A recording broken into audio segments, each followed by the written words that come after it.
Welcome dear rockets. कैसे हैं आप सभी दोस्तों। आज जिस मर्डर मिस्ट्री को मैं लेकर आया हूँ उसको देखकर तो आपके दिमाग में यह आएगा कि भाई कहानी एक्सप्लेन कर रहे हो या रॉ एजेंट बनने की ट्रेनिंग दे रहे हो, क्योंकि कहानी इतनी मिस्ट्रीज और ट्विस्ट से भरी पड़ी है कि एक लास्ट मिनट में भी आपको झटका लग सकता है कि मर्डर कौन है और कौन इनोसेंट है। और इसी वजह से 2021 की कोरिया की बेस्ट मर्डर मिस्ट्री का अवार्ड भी इसको मिला है। लेकिन आगे बढ़ने से पहले आपको थोड़ा सा प्लॉट समझा देता हूँ। रहने दो यार, छोड़ो, सीधे मूवी शुरू करते हैं, पूरा सस्पेंस बना रहेगा, ठीक है। तो कहानी की शुरुआत में हम जेनी नाम की एक लड़की को देखते हैं जो कि हॉस्पिटल में बेहोश होती है और तभी उसको होश आता है, जिसके बाद हमें पता चलता है कि जेनी का एक्सीडेंट हुआ था जिससे उसकी याददाश्त चली गई और उसे अपना नाम तक भी पता नहीं। वो सब कुछ भूल चुकी है कि उसका पति कौन है, वो रहती कहाँ थी, वगैरह वगैरह। तब हमें उसके पति जॉन को दिखाते हैं जो उसे ये बताते हुए कहता है कि तुम्हारी याददाश्त चली गई है और मैं तुम्हारा पति हूँ। इसके बाद दोस्तों जेनी को यहाँ से डिस्चार्ज कर दिया जाता है और जॉन उसे वॉक के लिए बाहर लेकर आता है, जिस दौरान जॉन उसको एक डायरी देता है जिसे पढ़ने पर जेनी को पता चलता है कि वो एक अनाथ थी। जेनी उससे पूछती है कि तुमने मुझसे शादी के लिए प्रपोज कैसे किया था। जॉन जवाब देता है कि मैंने तुम्हें प्रपोज नहीं किया था। जेनी यहाँ पर फिर से सवाल पूछती है कि तुमने मुझे प्रपोज क्यों नहीं किया, ये बताओ। जॉन कहता है कि इस बारे में तुम्हें जल्दी पता चल जाएगा। अगले सीन में दोस्तों जॉन जेनी को घर में लेकर जा रहा होता है और अब तो जेनी ठीक हो चुकी है, इसलिए वो इस खुशी में एक सरप्राइज प्लान करता है जिसके लिए वो सबसे पहले अपने फ्लैट में जाता है और जेनी को पीछे से आने के लिए कहता है। और जब जेनी लिफ्ट के जरिए अपने फ्लैट में जा रही होती है तभी लिफ्ट खराब हो जाती है और बेचैनी की वजह से वो वहीं पर बेहोश। कुछ देर के बाद जॉन आकर उसको संभालता है, इसके बाद उसको घर लेकर आता है और जब जेनी को होश आता है तो जॉन उसे घर में लगी हुई एक पेंटिंग दिखाते हुए कहता है कि इस पेंटिंग में कनाडा दिखाया जा रहा है। तुम्हारी याददाश्त जाने से पहले तुम वहीं पर जाना चाहती थी, इसलिए मैं तुम्हें वहां पर लेकर जाऊंगा। अगले दिन दोस्तों जॉन इमिग्रेशन ऑफिस में जाता है। वहां वो अपने सभी प्रॉपर्टीज को बेचकर कनाडा शिफ्ट होने की बात करता है। अब इस पर इमिग्रेशन ऑफिसर उसको इसका कारण पूछते हैं कि क्यों जाना चाहते हो। जवाब में जॉन बताता है मेरी वाइफ को हमेशा से कनाडा में शिफ्ट होना था और अभी उसकी तबीयत भी खराब है, इसलिए मुझे लगा कि उसकी फेवरेट जगह पे ले जाकर वो जल्दी रिकवर हो जाएगी। दूसरी ओर दोस्तों हम जेनी को लिफ्ट में देखते हैं जहाँ एक छोटी बच्ची लिफ्ट में आती है और उसका बैग का चेन खुला होता है। जेनी उस चेन को बंद करने लगती है। उसी वक्त उसको ऐसा विजन आता है कि इस बच्चे की कुछ ही देर में एक्सीडेंट होने वाला है। इसके बाद लिफ्ट नीचे जाती है और वो बच्ची वहाँ से रोड पर चली जाती है, जहाँ जेनी देखती है कि सामने से एक ट्रक आ रहा है और वो उस बच्चे को उड़ा देगा। जेनी भागते हुए उस बच्ची को बचाने जाती है, लेकिन इसी बीच वो खुद उस ट्रक का शिकार बनती उससे पहले जॉन वहाँ पर आकर जेनी को बचा लेता है। और फिर वो देखती है कि वो ट्रक तो पहले से रुक चुका है और उस बच्ची को एक लड़का जो कि उसका भाई हो सकता है वो सेफली उसको घर लेकर जा रहा है, जिसके बाद जॉन जेनी को फिर घर लेकर आता है। दोस्तों यहाँ पर हमें समझ पाते हैं कि शायद एक्सीडेंट की वजह से जेनी को डेजावू की पावर मिल चुकी है।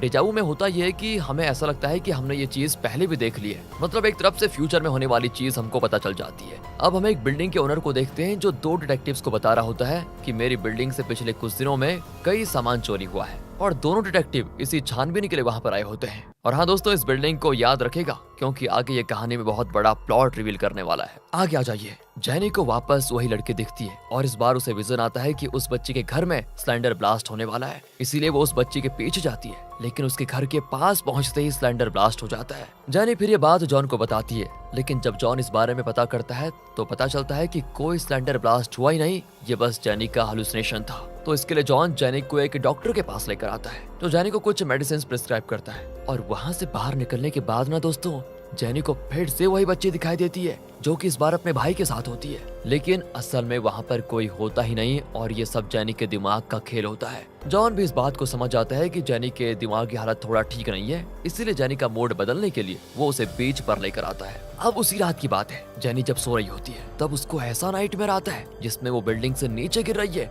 और तभी उसकी आंख खुल जाती है। कुछ देर के बाद जेनी से मिलने के लिए वही दो डिटेक्टिव्स आते हैं जिन्हें दोस्तों हमने कुछ देर पहले देखा था उस घर में, लेकिन ये यहाँ पर क्यों आए हैं? इसका कारण होता है कि जब जेनी हॉस्पिटल में थी तब उसके इलाज के समय डॉक्टर्स ने ये गौर किया कि जेनी के शरीर पर कई जगह चोट के निशान हैं, जिससे उनको लगा कि जेनी को उसका पति बहुत मारता होगा। इसीलिए उन्होंने ये बात डिटेक्टिव्स को बताई ताकि वो पता कर सके कि कहीं जेनी डोमेस्टिक वायलेंस का शिकार तो नहीं हो रही। और यही सवाल जब वो डिटेक्टिव जेनी से पूछते हैं तो जेनी इसका जवाब ना में देती है, ये कहते हुए कि मेरे पति मुझ पर आज तक गुस्सा तक नहीं किया उन्होंने। लेकिन ऐसा भी हो सकता है दोस्तों कि जेनी के साथ पहले डोमेस्टिक वायलेंस होता हो जिसके बारे में अब वो बिल्कुल भूल चुकी है। खैर देखते हैं आगे। डिटेक्टिव्स जेनी को एक पेपर पर साइन करने को कहते हैं, जिस दौरान वो उसमें जॉन की बर्थ डेट देख लेती है और उसे पता चलता है कि कल ही जॉन का बर्थडे है, जैनी फिर पेपर को साइन करके वापस कर देती है और जब डिटेक्टिव्स वहाँ से जा रहे होते हैं तो वो जैनी और जॉन की वेडिंग फोटो पर गौर करते हैं, जहाँ हस्बैंड राइट साइड में खड़ा होता है और वाइफ लेफ्ट साइड में, जबकि ट्रेडिशंस के हिसाब से हस्बैंड को लेफ्ट साइड में होना चाहिए था। जिसके बाद डिटेक्टिव्स ये कहते हुए चले जाते हैं कि अगर आपके साथ देखो कुछ भी गलत हो तो हमें बताइएगा। और दोस्तों अब जैनी जब जॉन के बर्थडे के लिए कुछ गिफ्ट लेने के लिए बाहर जाती है तो उसे लिफ्ट में एक लड़की मिलती है, जिसको देखकर उसे विजन आता है कि जल्दी कोई उस लड़की को मारने की कोशिश करने वाला है। इसलिए जैनी उसे रोकने की भी कोशिश करती है, लेकिन वो लड़की उसकी बात तक नहीं मानती और चली जाती है। उसका पीछा करते हुए जैनी मार्केट में आ जाती है, जहाँ वो गौर नहीं कर पाती कि वो लड़की कहाँ गई। तभी एक औरत जैनी के पास आती है और उससे ऐसे बात करने लग जाती है जैसे कि वो उसको जानती हो। जिसके बाद दोस्तों वो जैनी को एक स्कूल लेकर जाती है और बताती है कि तुम यहाँ पर आर्ट टीचर थी। साथ ही दोस्तों उस औरत की बातों से हमको ये भी पता चलता है कि जैनी का पति उससे पहले काफी मारता पीटा करता था, जिसके बारे में अब जैनी को कुछ भी याद नहीं है। उसी दौरान जैनी को जॉन के ऑफिस का कार्ड मिलता है, इसीलिए जॉन को सरप्राइज देने के लिए वो सीधे उसका ऑफिस जाती है, जहां उसे पता चलता है कि ये ऑफिस तो 6 महीने से बंद है और बैंकरप्ट होने की वजह से जॉन ने ऑफिस को बंद कर दिया। अब इन बातों के बारे में जब रात को जैनी जॉन से पूछती है कि तुमने ये बात मुझे क्यों नहीं बताई कि ऑफिस बंद हो गया है, और हाँ मैं एक आर्ट टीचर थी, ये तुमने मुझे क्यों नहीं बताया, तो दोस्तों इस पर जॉन बड़ी चालाकी से सवाल को टाल देता है और बिना मोमेंट का रोमांटिक होना शुरू हो जाता है ऑब्वियसली बात को टालने के लिए। दोस्तों अब अगले दिन हमें पता चलता है कि जिस बिल्डिंग को अभी थोड़ी देर पहले मैंने आपको ध्यान में रखने के लिए कहा था ना, उस बिल्डिंग को बनाने का कॉन्ट्रैक्ट जॉन को ही मिला था, लेकिन पैसों की प्रॉब्लम की वजह से जॉन ने बिल्डिंग के काम को बीच में रोक दिया।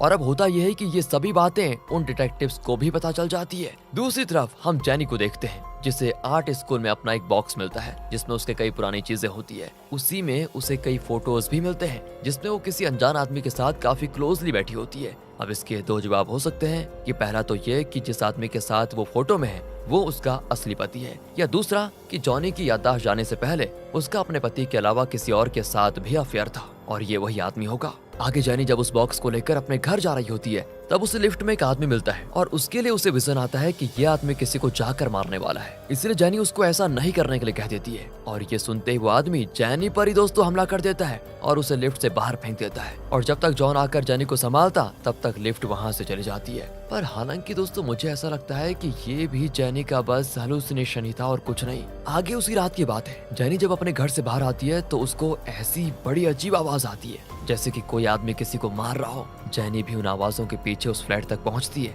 जहां से ये आवाजें आ रही थी मतलब, और तभी वहां से एक आदमी सूटकेस लेकर बाहर आता है जिसमें शायद उस लड़की की डेड बॉडी थी जिसे टॉर्चर किया जा रहा था, जिसको देखकर जैनी जल्दी से छुप जाती है और उसके पॉकेट से एक चेन गिरता है जिसको जैनी देख लेती है, पर उसे ये कंफर्म नहीं होता कि ये आदमी है कौन। लेकिन कुछ ही पलों में दोस्तों हमें ये समझ में आ जाता है कि ये जो आदमी है ये जॉन ही है, क्योंकि बिल्डिंग से उतरने के बाद सिक्योरिटी गार्ड उसे जैनी का वो बॉक्स देता है जिसमें जैनी के वही सभी फोटोज होते हैं और उस बॉक्स को जैनी लिफ्ट में भूल गई थी पहले। दोस्तों उन फोटोज को देखने के बाद ये जॉन समझ जाता है कि जैनी को पता चल गया है कि उसके अलावा यानी कि जॉन के अलावा भी उसका कोई दूसरा हस्बैंड है या पार्टनर है, क्योंकि इन फोटोज में वही दिख रहा है। अगले दिन की बात है, जैनी सुबह सुबह ही उस स्कूल टीचर के पास जाती है जिसने उसे बताया था कि तुम एक आर्ट टीचर थी, और उससे पूरा कंफर्म करने के लिए वो पूछती है क्या मेरा पति मुझे मारता था, जिसका जवाब दोस्तों वो हाँ में देती है। जैनी उसे ये भी पूछती है कि क्या मेरी याददाश्त जाने से पहले मेरा किसी के साथ अफेयर वगैरह था, और ये श्योर करने के लिए क्योंकि मुझे पता नहीं चल रहा कि वो फोटो वाला आदमी मेरा पति है या बॉयफ्रेंड या कौन है। तो टीचर जवाब देती है कि मुझे तो ये भी नहीं पता कि तुम्हारा अफेयर था या नहीं,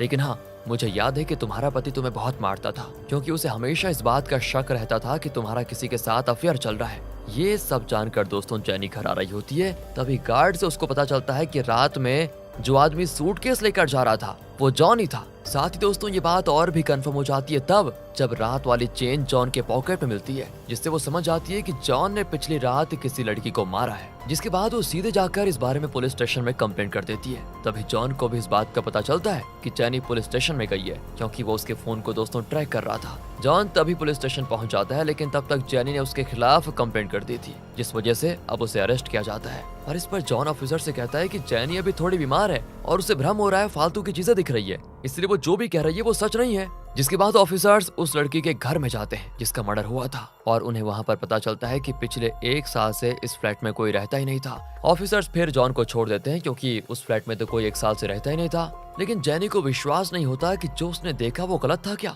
हालांकि तभी जॉन उसे कहता है कि परसों हम दोनों कनाडा चले जाएंगे। तभी जेनी को बिल्डिंग के नीचे वही आदमी नजर आता है जिसके साथ वो फोटो में थी और उसे एक आदमी मार रहा था क्योंकि उसने उसके पैसे नहीं वापस किए थे। खैर तभी उसकी नजर ना जेनी पर पड़ जाती है, उस आदमी की, और वो उससे पूछने लगता है कि तुम इतने दिनों से कहाँ पर थी। वो तो ऐसे पूछता है कि जैसे जेनी उसकी पत्नी है और वो जेनी का पति। तभी वो जेनी को अपने घर पर लेकर आ जाता है जहाँ जेनी को पता चलता है कि इस आदमी का नाम है जॉन और यही उसका असली पति है, क्योंकि उसके घर में जो वेडिंग फोटो थी ना उसमें ये वाला जॉन लेफ्ट साइड में था, यानी कि यही जेनी का असली पति है जो उसे मारता था, उस पर शक करता था। लेकिन दोस्तों तब आप सोचेंगे फिर वो कौन है जो इतने समय से जेनी का पति बन के बैठा था। तो दोस्तों ये था जेनी का सौतेला भाई किम सुन। और किम सुन ने ऐसा क्यों किया ये बस हमें कुछ देर में पता चल जाएगा। आगे जेनी को विजन आता है कि आज रात जॉन को कोई मारने वाला है, यानी उसके अपने पति को। तभी जॉन ये कहते हुए फ्लैट से चला जाता है कि रात में मुझे बिल्डिंग के पास मिले। दोस्तों ये वही बिल्डिंग है जिसे मैंने आपको ध्यान में रखने के लिए कहा था। अब रात में जब जेनी उस बिल्डिंग के पास पहुंचती है तब उसे वहां पर अपना भाई किम सुन दिखता है जिसने जॉन को मार डाला है और सामने जॉन की डेड बॉडी पड़ी है। जेनी तुरंत ये बात डिटेक्टिव्स को कॉल करके बता देती है और अगले पल डिटेक्टिव्स वहां पर पहुंचकर जेनी के भाई किम सुन को अरेस्ट कर लेते हैं, जहां उन्हें जॉन की बॉडी बिल्डिंग के दीवार में दफनाई मिलती है। अब आप सोचेंगे कि किम सुन ने तो अभी जॉन को मारा था, तो उसने इतनी जल्दी दीवार में उसको कैसे दफना दिया? इसका जवाब है दोस्तों कि जो जेनी ने अभी तक देखा वो बस उसका विजन था। असल में किसी ने किसको नहीं मारा था, उधर वो डेड बॉडी पहले से ही थी दोस्तों। अब अगर इस पर आपको भी कंफ्यूजन है तो बस 2 मिनट रुकेगा, जल्दी सब समझ में आ जाएगा। अब आगे डिटेक्टिव्स किम सुन को अरेस्ट कर लेते हैं और उससे पूछते हैं कि तुमने जॉन को क्यों मारा। इसके जवाब में दोस्तों किम सुन कहता है कि मैंने ऐसा इसीलिए किया ताकि जॉन और जेनी को मार के उनके इंश्योरेंस के पैसे मैं ले लूं, क्योंकि अगर वो दोनों मर जाएंगे तो जेनी का भाई होने के नाते मुझे ही इंश्योरेंस पैसे मिलेंगे, क्योंकि इनका कोई और है ही नहीं। इसके बाद दोस्तों किम सुन को अरेस्ट करके जेल में डाल दिया जाता है। अब आप ये समझेंगे कि किम सुन ही इस मूवी का मर्डरर है और वही गलत आदमी है, लेकिन अभी आपको लगेगा बहुत बड़ा झटका। दूसरी तरफ हम जेनी को अपने घर पर देखते हैं जहां अचानक से जॉन घर पर आ जाता है। लेकिन ये हो कैसे सकता है, जॉन तो मर गया था, उसी की तो डेड बॉडी दीवार के पीछे मिली थी। लेकिन दोस्तों वो जॉन नहीं था। जेनी अब देखती है कि जॉन जिंदा है और वो जल्दी से ये बात डिटेक्टिव्स को कॉल करके बता देती है, जिसके बाद डिटेक्टिव्स जेनी के घर की तरफ निकल पड़ते हैं और साथ ही साथ किम सुन भी बड़ी चालाकी से जेल से बाहर निकलकर उनके पीछे आने लगता है। वहीं दोस्तों हम जॉन को भी देखते हैं जो कि जेनी को बताता है कि वो बॉडी किसकी थी जो दीवार के पीछे मिली थी।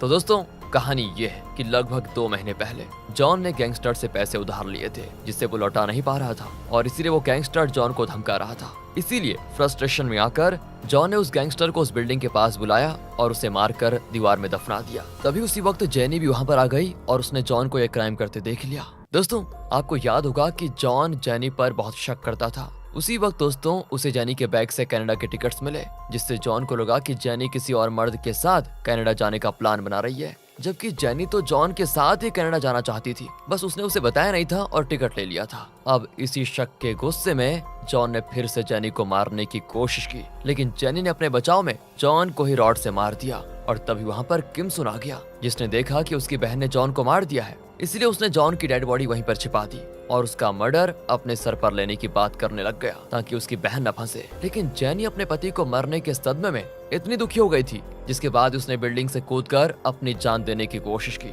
लेकिन वो मरी नहीं, बस बेहोश हो गई। और फिर किम सुन ने जेनी को हॉस्पिटल में एडमिट कर दिया। इसी सीन से दोस्तों मूवी स्टार्ट होती है। अब आप सोचेंगे कि फिर किम सुन ने जेनी के होश में आने के बाद जॉन बनने का नाटक क्यों किया, क्यों वो उसका पति बनने का नाटक कर रहा था? इसका जवाब है कि किम सुन को लगा कि अब जॉन मर चुका है और जेनी की याददाश्त भी चली गई है, इसलिए जेनी का यहाँ पर कोई है तो नहीं और जेनी को हमेशा से कनाडा जाना था। इसलिए किम सुन ने यह नाटक किया ताकि वो अपनी बहन को कनाडा जाकर सेटल करवा पाए। यानी कि किम सुन बुरा आदमी नहीं है, सबसे अच्छा कैरेक्टर है और इसी वजह से पूरी मूवी में वो बस जेनी को कनाडा ले जाने की कोशिश कर रहा था ताकि जेनी एटलीस्ट अपनी फेवरेट जगह पर जा पाए। यहाँ पर एक और बड़ा ट्विस्ट आता है दोस्तों कि इनको लगता है कि जेनी के उस रॉड के कारण जॉन मर गया उस रात, लेकिन ऐसा हुआ नहीं था। जॉन मरा नहीं था बल्कि वो बेहोश ही हुआ था, जो कि अगले दिन फिर से होश में आ गया। और दोस्तों यहाँ पर मैं कुछ और चीजें एक्सप्लेन कर देता हूँ कि वो 2 बच्चे कौन थे जिन्हें जेनी हमेशा देखा करती थी। तो वो 2 बच्चे जेनी और किम सुन ही थे दोस्तों, और वो उनका बचपन था जिसकी यादें जेनी को वापस आ रही थी।